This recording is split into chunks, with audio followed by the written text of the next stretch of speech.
orada faizen para alsın. Sen de fotoğraf yaptıraydı orada oturaydı.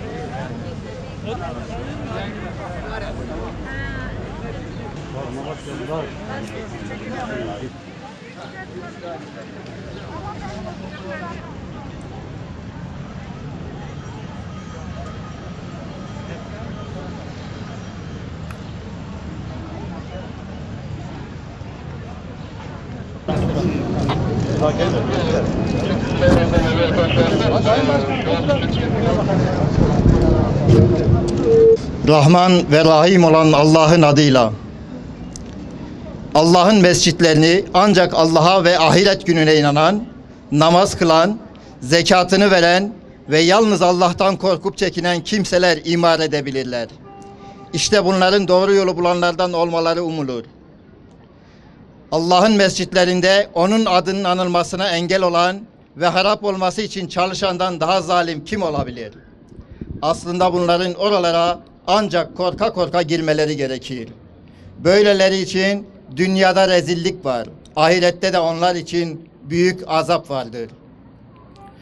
Kulu Muhammed'i bir gece Mescid-i Haram'dan yola çıkararak kendilerine bazı mucizelerimizi gösterelim diye çevresini kutsal kıldığımız Mescid-i Aksa'ya ulaştıran Allah her türlü noksanlıktan uzaktır.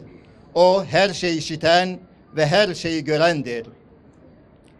Sayın basın mensupları, sivil toplum kuruluşlarının değerli temsilcileri, kıymetli Malatyalılar. Hatırlayacağımız gibi Siyonist işgalci İsrail'in ilk kıblemiz Mescid-i Aksa'da kıble mescidindeki Müslümanlara saldırısı ile başlayıp 11 gün süren savaşın bilançosu 65'i çocuk, 39'u kadın, 240 şehit idi. En az 75 bin kişi yerinden olurken 1800 konut tamamen yıkıldı.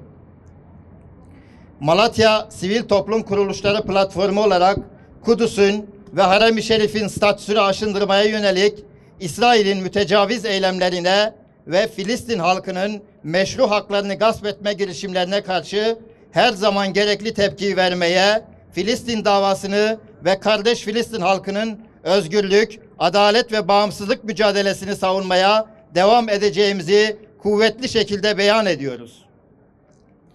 Malatya Sivil Toplum Kuruluşları olarak haklı Filistin davasını unutturmamak ve yaraları sarmak adına elimizden gelen bütün gayreti göstereceğimizi buradan ifade etmek istiyoruz.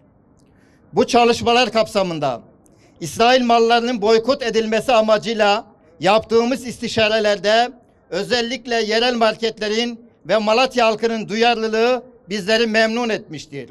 Teşekkür ediyoruz.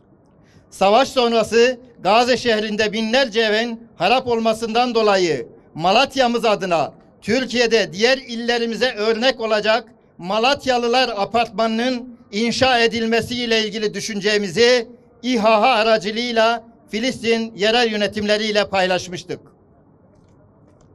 Ancak Filistin yerel yönetimlerinin görüşleri doğrultusunda hali hazırda bölgede acil olarak fizik tedavi ve rehabilitasyon merkezine ihtiyaç duyulduğu kanaati hasıl olmuştur. İstişarelerimizi sizlerle yoğunlaştırdıktan sonra 1000 metrekare alan üzerine 630 metrekare bodrum, 650 metrekare giriş, 650 metrekare birinci kat olmak üzere 1930 metrekare kapalı, 350 metrekare açık alandan oluşan bölgenin ihtiyacına cevap verebilecek Malatyalılar Fizik Tedavi ve Rehabilitasyon Merkezi binasını inşa etmeye karar verdik. Projesi hazır olan ve yapımına kısa sürede başlanması düşünülen merkeze sivil toplum kuruluşlarının yanı sıra siyaset, yerel yönetim, iş insanları ve tüm Malatyalılardan gerekli desteği almaya başladığımızı memnuniyetle belirtmek istiyoruz. Belirtilen projeyle ilgili nakdi desteklerimiz için kullanacağımız hesap numaraları daha sonra kamuoyu ile paylaşılacaktır. Önümüzdeki süreçte söz konusu projenin gelişimi ve diğer çalışmalarımızı sizlerle sürekli paylaşacağımızı ve desteğinize talip olduğumuzu belirtirken sabrın vazgeçmek olmadığını, yıllar sürse bile eylem planlarımızı diri tutmak olduğunu düşünüyoruz. Bu anlamda siz tüm Malatyalıların maddi manevi desteğini bekliyor, Hepinize saygılar sunuyoruz.